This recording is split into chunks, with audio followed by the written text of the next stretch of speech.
What's going on, everybody? You're watching Too Long Didn't Read Filmmaker, where the answers comes first, the reasons come last, but we're constantly and always still learning. So in this video, I'm going to teach you and talk about all the menus that are inside your new PicoMic wireless system, as well as how to set it up for your needs. So without further ado, these buttons over here are how you're going to navigate. This is not a touch screen. You have a power button, you have up and down arrows to move up and down in the menu, your selection button's here, and then your previous menu or back button is down here. So we're going to go ahead and click the power button once. It's going to turn right on. You'll notice that it says in dock muted. So whenever your mic or modules are inside the dock, they're not going to be active. The moment you take it off, a little blue LED will show up on the mic itself, and you'll notice that it corresponds with this mic up here. So with that being said, if we hit a menu button or the arrow button, it'll be selected in gold. We'll hit the select button, and now we can see that microphone's settings. From here, we can adjust the gain. Simply hit the select button to highlight it blue. Then we can move up and down on the arrows to change the gain. From here, to exit out of it, simply hit the select button again. We can move down to muting the mic on or off. And if we want to unpair the mic from this dock, I believe this is a future setting. So if they have different types of microphones that can be docked here, you can pair and unpair different types of modules. So we're going to click out of this now. Pretty simple. This mic over here, basically the exact same thing. We'll click out of it. Next is the fun part where this receiver has a lot of features.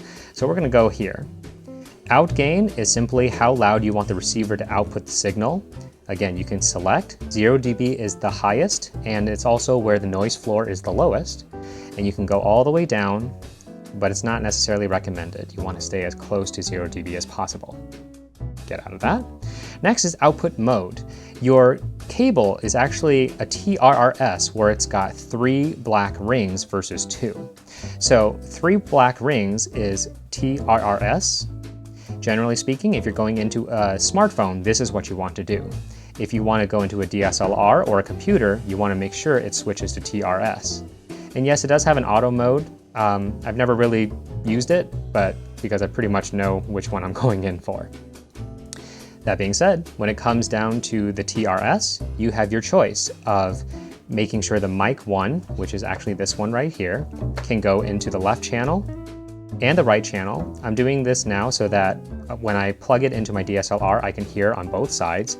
But let's say you have the second mic being used, the one that's docked down here, you can change it to mic 2 so that in the left channel, you hear mic 1, and in the right channel, you hear mic 2.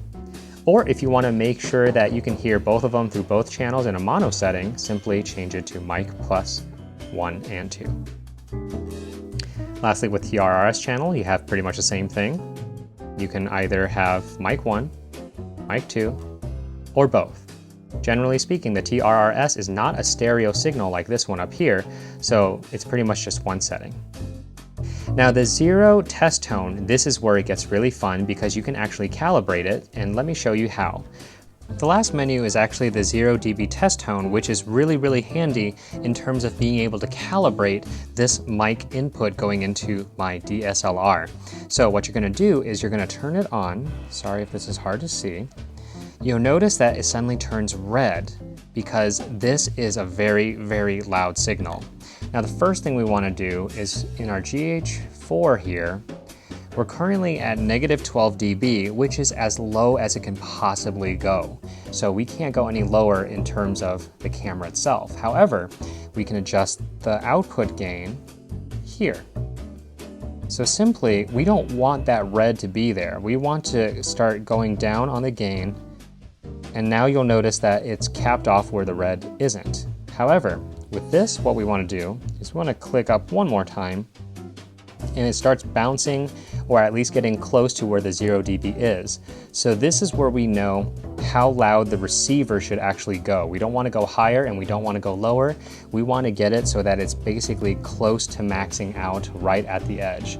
After that, we can go ahead and turn off the test tone, or if you forget to turn it off, the moment you go out of the system, it's good to go.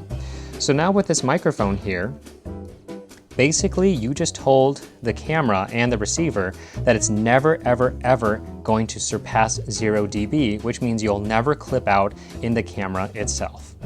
When it comes to setting up the 0 dB for a field recorder, the same rules apply. So if I turn on the decibel, you'll notice that it is peaking like crazy. So I'm gonna have to, first of all, I'm actually going to go up here and turn my output gain to 0 because that is where the noise floor is at its lowest. So it's really, really peaking at this point. Now I'm simply going to take my preamp and I'm gonna turn it down until, okay, too far. So we're not hitting 0 dB just yet. I'm gonna give it a couple clicks here. You'll notice that it's peaking. The little light is still shining here. So I'm actually gonna back off and notice that this little peak red light over here no longer shows anything. So that means I'm pretty much at as high as I can go. So I'm gonna take out again. If I take this mic and I put it over here, you'll notice that nope, I am not going to clip anywhere, especially when it comes to my field recorder. In this way, you ensure that you always have the hottest and best signal going into whatever recording medium you have. Next, we have the headphone volume. So simply highlight it, select it, and then choose how loud you would like your headphone port to be. Now this last wrench menu over here, you can set the region of what country you're in.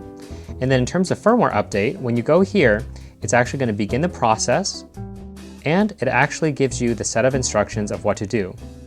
Simply follow the steps and you have basically updated the firmware. And hey, that's it for this week, everybody. If this video has made all the influence in you deciding to pick up your own PicoMic wireless system, I would truly appreciate it if you check out my Amazon affiliate links down below. Again, this costs nothing extra to you, just gives me a little compensation so I can continue making videos like this for you. And as always, if you have any questions or comments, go ahead and leave it down below. I will get to them as fast as I can. But until then, like, subscribe, and share, and I'll see you guys in the next one.